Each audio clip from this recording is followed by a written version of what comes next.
Hey, Pretty Girl Club, have you ever noticed that a lot of people who say that they are about empowering black women, it's really not about empowering the light skinned black women?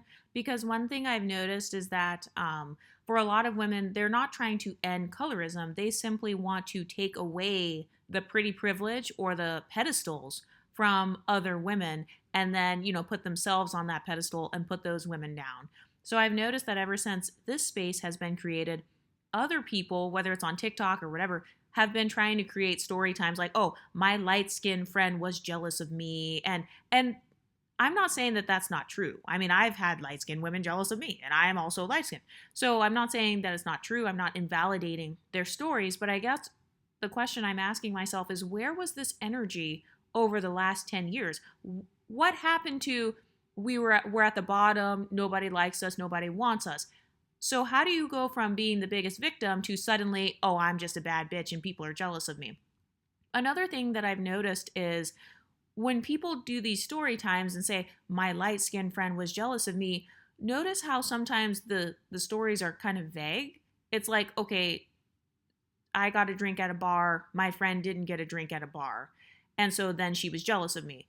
And it's like, okay, that's fine if the light skinned girl was jealous because you got a drink and she didn't. But why did nobody say that to Ostefco when she made that video called I Didn't Have Pretty Privilege and That Sucks? And then she said she walked in the bar and no guys looked at her and then everybody looked at the light skinned girl. Well, is that not jealousy? Why is it jealousy if, the light skinned girl was mad that she didn't get a drink? But then it's not jealousy if a dark skinned black woman was mad that she didn't get people looking at her or get a drink. So I've noticed that is one double standard. Another thing that I've noticed is that some of the stories that other people try to tell on TikTok and stuff, they lack nuance and they lack detail.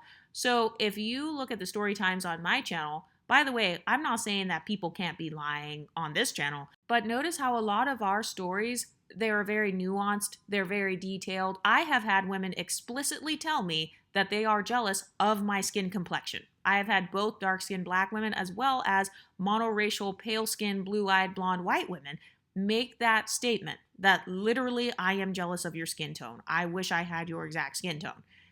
And so I'm not trying to discount other people, but has anyone else noticed this narrative where it's like, okay, now that there are all of these light skinned black women making pages and stuff, and now that there are all of these dark skinned women who are benefiting from texturism and featureism, now that all of the exoticals are speaking out, suddenly unambiguous women are like, oh yeah, by the way, everybody was jealous of us too. Oh yeah, by the way, we all had pretty privilege too this whole time. What are you talking about?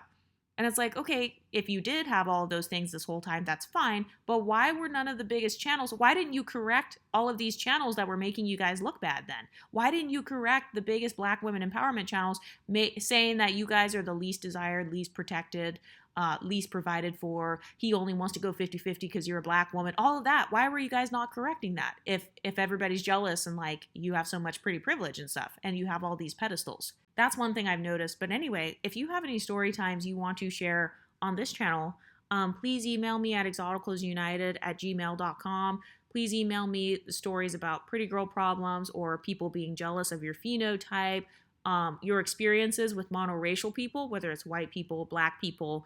And also, I want to talk about Miss Refrigerators at your jobs. So if you had a Miss Refrigerator at your job, somebody who was a hater, or she specifically tried to go against you due to something like jealousy or biases against you, please email me so that we can get our stories heard. Because I've noticed that this story time thing didn't become a trend until this space started to pop off. Has anyone else noticed that? What do you ladies think? Let me know in the comment section and I'll talk to you next time. Stay pretty, ladies.